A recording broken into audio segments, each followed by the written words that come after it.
How's it going? It's the first Friday of 2024. You know, there's a thing called First Friday that I didn't know about. Maybe you don't know about it either. But I was in Florida, like, oh, you going to the beach and you going out this week? It's First Friday. I'm like, oh, yeah, it's First Friday. And I faked like I knew it. I do that with songs, by the way. If I see a whole group of people are enjoying a song, I just fake like I actually know the song, you know, where I'm just in my own world.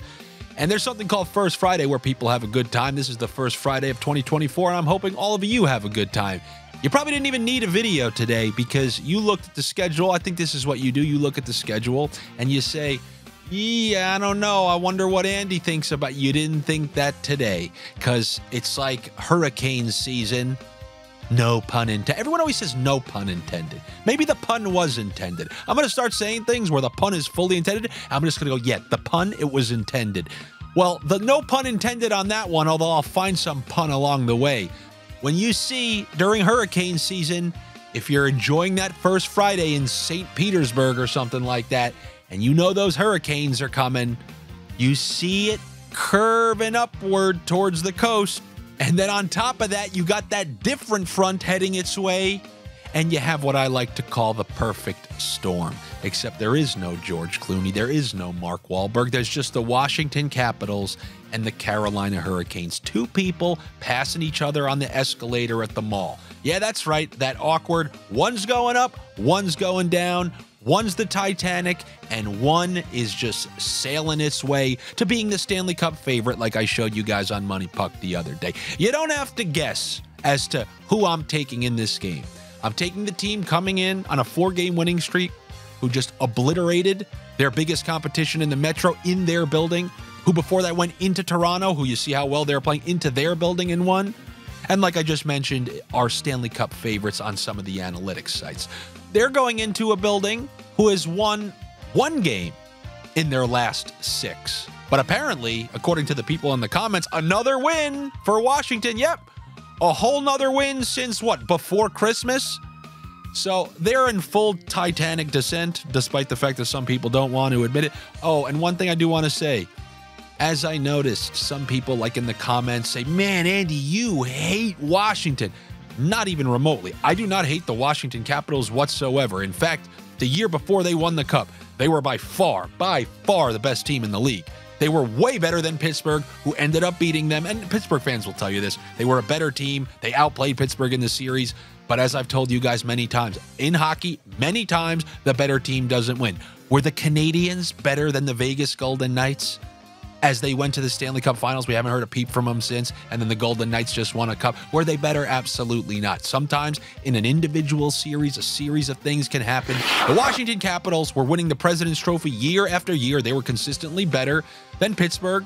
Should have won 2 out of those 3 series that they played in consecutive years, ended up winning just the final one and won that cup. But I just want to say, I do not hate the Washington Capitals. I'm so disappointed, as many Capitals fans are. They won that Stanley Cup. Unbelievable. They ran the team out there the following year, had a top seed, and ended up getting upset by, pun intended, not really, Carolina. But then they lost every playoff series they've played in since then, with the team just looking slightly worse each year. A real-time decline of a former great. And then they don't make the playoffs. They look awful last year. They look worse this year. I showed you guys all the analytics surrounding that team. So I'm just immensely disappointed in the organization's decision to, no, we're just going to ride this deep into the dirt and hope Ovechkin gets that record, and then maybe we'll think about redoing things. But I mean, they're marching out still. Kuznetsov and Backstrom can't even make it through the season, and Ovechkin, Carlson, Oshie. I mean, they have to turn the page. Same goes for the Pens. Haven't won a playoff series. Crosby hasn't won a playoff series in like 7 years. They lost every one. Didn't make the playoffs. And then, oh no, let's bring in Carlson, more 30-something-year-olds. It's over. You're too old. Let go. Nobody listen to techno. Let's go. Remember that one? Maybe you do, maybe you don't. And I know I didn't get the lyrics right, but that just came up in my head when I say, no hatred for the Washington Capitals, just hatred for the people who, for whatever reason, they're holding on to some false hope because they had a random good start to the year like the 6-0 Josh McDaniels Broncos, that magically it's not going to end in shambles. If you don't think it's going to end in shambles, go ahead. Bet on them to make the playoffs. You'll get a big fat plus money because everybody knows that they're carless, just like the majority of you and anyone who wants to bet on Washington in this game. You can go take public transportation to make that bet because you never had your car, you never will have a car, and you will remain carless, just like the Capitals will remain cupless until they turn the page and start changing things over there. I'm going with the Carolina Hurricanes. For all you English noblemen, regular guys, you knew that. And now this is when the person grunts and says, "Oh yeah, you're so confident? Why don't you take them -1.5 then, huh?" All right, no problem. Sold to the guy in gray. I will take the Carolina Hurricanes -1.5. And I saw that a couple of the books had the total on this at over 5.5. Now, I know typically we'd say, oh, these are two under teams. Carolina can hold other teams down. Washington can't score against anybody. But Carolina is firing on all cylinders on the power play. They are just ripping in power play goal after power play goal after power play goal. And specifically, Svechnikov is on an absolute tear, full pre-injury form, and I'm going to look to take advantage of that. So I will take them -1.5. You can stop listening if that's what you want, and I will take the over 5.5. You can stop listening if you want, and I will add Andrei Svechnikov to register a point in a nice same-game parlay that isn't even Ruckus. There's no Ruckus in that. That's -1.5 over 5.5. That means I think they're scoring a minimum 4. And if they're scoring 4, I'll guarantee you Svechnikov is on that score sheet. So that's what I like there for that Carolina game. Then, as always, I'm going to try to give you guys some Ruckus. Yesterday, my two main Ruckus sandwich picks, I gave you the over 6.5 with Colorado. That was pure Ruckus, 5-4, just like we'd hoped. Didn't get the exact player assortments, but you people who sniff your own way, hopefully you found a couple within that. And then the Buffalo game, it did get to the Ruckus minimum, but we need a term for that. It was one-way Ruckus. Ruckus flowed in one direction. So anybody who included any, Caulfields or Suzukis, we were left in the dust. But they both did go over, and if there's one on this slate, I think I taught you guys enough by this point. You know who it is. Any team that plays the New Jersey Devils is immediately like somebody who's touched by the Grim Reaper. You're now involved with Ruckus. We know Washington's not a Ruckus team. They're one of the lowest scoring teams, if not the absolute lowest in the entire NHL. You play Jersey, they'll bring it out of you. You'll get at least 3 against New Jersey, and you'll get yourself involved in a 6-3 game. And that's what the Devils can do. But you shouldn't be surprised. They have no Severson from last year. They're missing Hamilton for this season. They're rolling out a bunch of kids. They play a highly skilled game. They want to play offensively and score, so they concede a ton of chances. Not great when you don't have solid goaltending, and that's why they get in these back and forths, and that's exactly why it's not worth taking the Devils if they're going to be trading chances, because you just never know. As well as they played in that last game, it was tied 3-3 until they retook the lead and then ended up winning, convincingly in the third period. But I see some Ruckus potential. I'll go with that over 6.5. And I know it didn't work out last night. We nailed the Panarin points, didn't get the Bedard point. How about we go with the Bedard point in this game? I got to see the status of those players on the Devils, see if those guys are going to miss another game, see if Timo Meier and Andre Palat are going to miss another one. If those guys both miss the game and they keep Mercer on that second line, give me another 2 points for Mercer, because that line was clicking last night, and I can see that continuing into this game.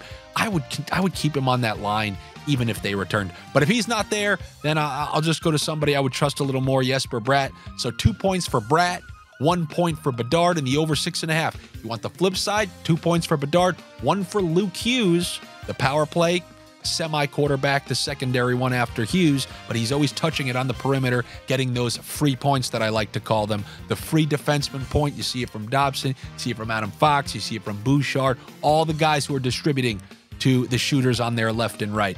So 2 for Bedard, 1 for Luke Hughes, and the over 6.5. Those are my 2 Ruckus ones. But if you're a regular guy and you just wanted something to pair, probably the over 6.5 is something that I like there.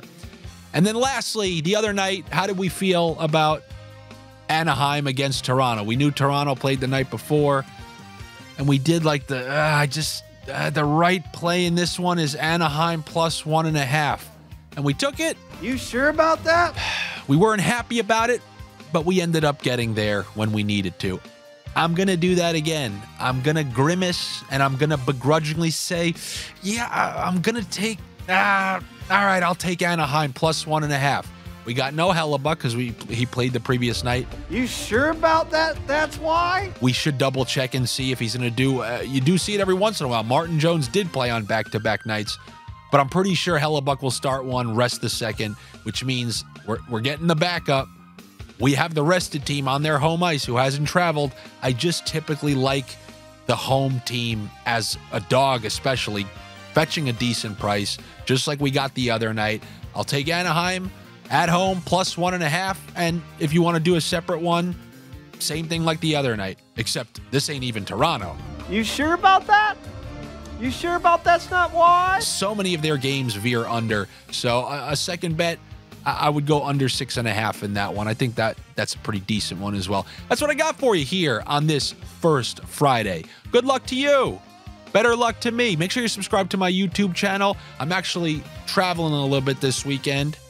I'm going to tape the videos early. I'm going to tape Picking Corners. That will be out to you later. I'm going to get that weekend NFL video for you. It's a weird week, you know, so many people resting, sitting, so we're going to have to scrounge for some milestone props. I've been doing a little bit of digging.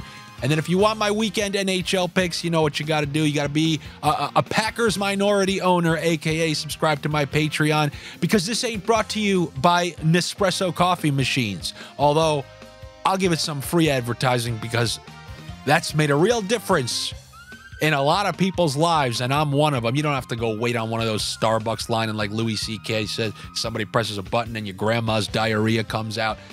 No, those are damn good machines, and I'm happy to have one, but we ain't sponsored by it. As much as I'd love to be, we're sponsored by you, the minority Packers owners, a.k.a. the fine people on my Patreon. That's where I'll post the weekend picks and add any updates to these tickets. Hopefully, I will see you guys there. I'll be back with you Monday to talk about the next set of games. I'll see you then. Have a good first weekend of the new year. See ya.